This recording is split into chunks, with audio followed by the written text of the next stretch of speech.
Hey guys, in today's video I'll be doing a double DIN install in a 2009 Ford Fusion. This is the SE model, which comes with the Microsoft Sync in it, which I don't use other than the USB I was using. Otherwise I'll be replacing with this Kenwood. This is the DMX706S. It has CarPlay, Android Auto, and a few other things that I want to use. Just no CD player, which I don't use, so it doesn't matter to me. And these are all the things that we'll be using for the install. This is the adapter harness, this is our dash kit, the adapter antenna for your radio, your AM/FM, and then the SWC1 steering wheel control adapter. So all this, I'll post all the links in the description down below. I got all this from Sonic Electronix. So anyways, we'll start going to the car. I'll show you how to remove the radio. Alright, so now we are in the car and I'll show you how to take your factory radio out. First things though, I did disconnect the battery already on the vehicle because we don't want to have the battery connected. One of the main things is has the airbag display here, so we don't have a warning light after the fact if we can disconnect that but not the battery. So anyways, I'm already going to do that. I've done that. So now we can take the radio out. So for a few tools you're going to need are panel removing tool, of course. So panel removing tool. We will need a 7mm socket here. So on the side. And that's pretty much all we need for this one. I did bring my my harness because I'll show you something you need to check on your vehicle. But otherwise, we'll start taking this off. So, panel removal tool or a flathead screwdriver. You're gonna just go into the corner here, and as you can see, it will move. So you're gonna do that and do that. Then that's going to slide right off. I'm going to take off these clips here. So to do this one, there is this little red retainer here. You're going to move that back, slide it back, get your nails in there, and then you can press on the little thing, it'll come off. Then there's the middle one here, the take that one off. Where's that clip? And then the far right. And we'll set this off to the side. So there's those three. Now another thing I will be doing is I'm going to be removing this top compartment. The reason is I'll be fishing my USB cable to here. So I need to remove it so I can gain access. If I need to just drill a small hole for the USB, I'll do so. So to remove this, two 7mm screws on the, you'll see them there. We'll remove those.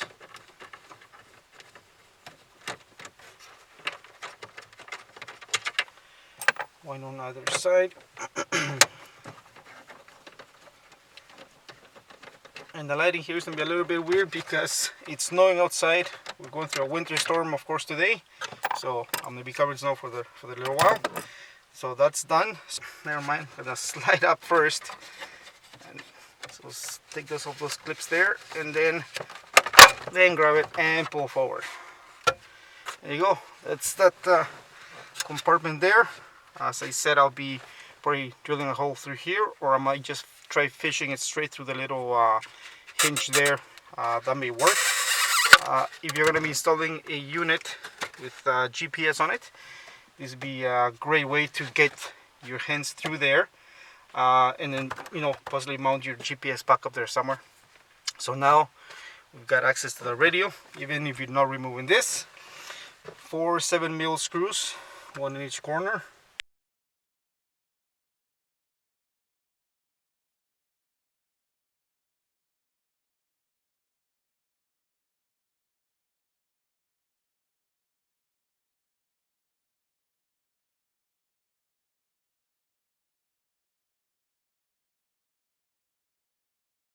There's my two plugs, the main one here, the smaller one, and the antenna. So for the antenna, what you have to do is on this black end piece, you gotta pull back while holding this in place, and then that will make it slide off. It doesn't just go in that easy. So there, our radio is out.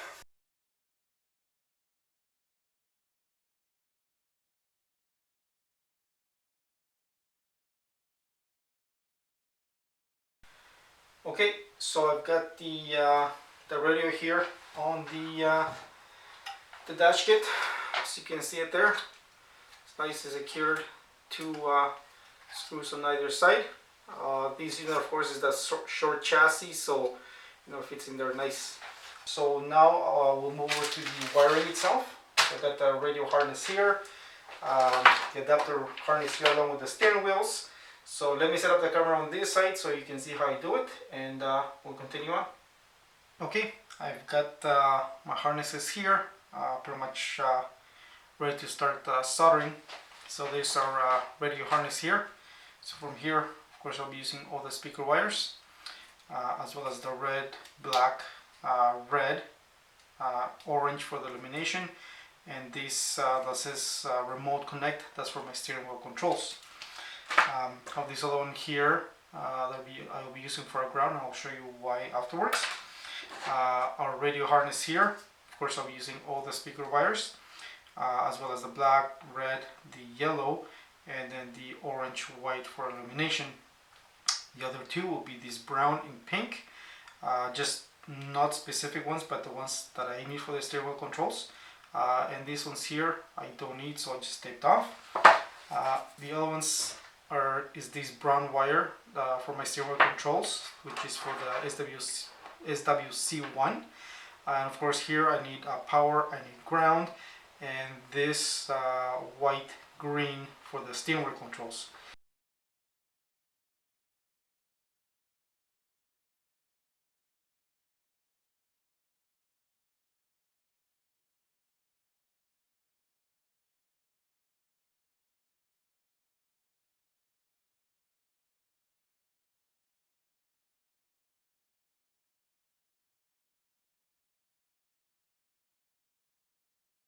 So I've got the harness all done here.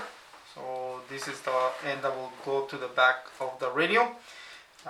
This of course goes to the factory harness, power or steering wheel control module here. There's our ground wire for that, and then all we need to do last connection here on the car is this 3.5 jack connection for the steering wheel controls. So I'll just quickly plug that in, and that's good to go. So there's our harness, nice tidied up. There's our park brake bypass, you can call it, for the radio, with the return mode put on. This is all done. We're good to go. So now we'll head back over to the car and start plugging things in, and then we'll test it out. So now we're back in the car. We got the right in the box there, so we'll start working. So the first thing I'll do is I'll pre-drill a hole here on this bracket. There's a factory bracket or factory ground back here, but I have no real access to it. So we'll drill a hole here for the ground of the steering wheel control, as well as the ground for the video option on the head unit. So we'll do that first. Okay, so I've got my pre-drill hole there. Not sure if you can see it. It's there. So next thing I'm gonna do is run the microphone over to the steering wheel.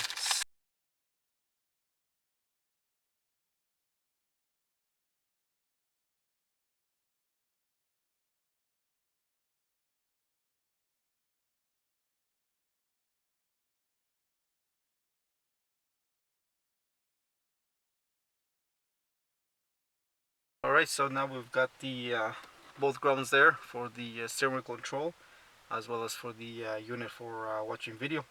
So I've gone and run the mic. I'm gonna run off to the side like I mentioned before. I'm not sure if you can see it, but it's sitting there. Then I'll kind of tuck it away to make it look nice and neat. The only one from the radio I need is the big harness. The small connector I don't need, so I tucked them off to the side already. Of course, we need our antenna. So next thing I'll be doing is just kind of pushing these harnesses into place so they're kind of tucked away and out of the way. So that way I can start mounting up the radio and stuff. So let's do that next, and we'll continue on.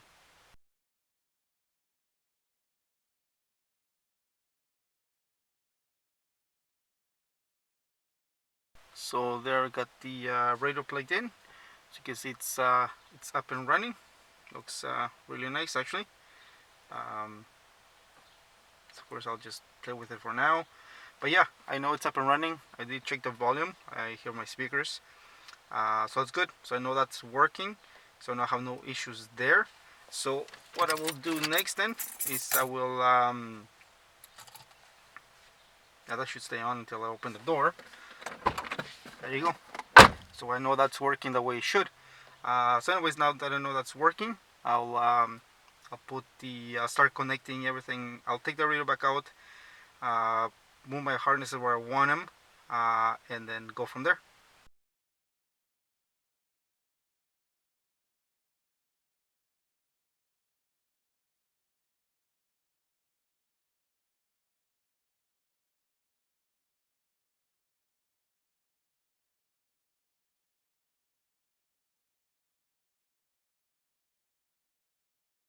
Alright, so we are all done. We got the radio in there. I've gone and tested things, make sure things are working. Everything's good. So now we'll just give it a sound test.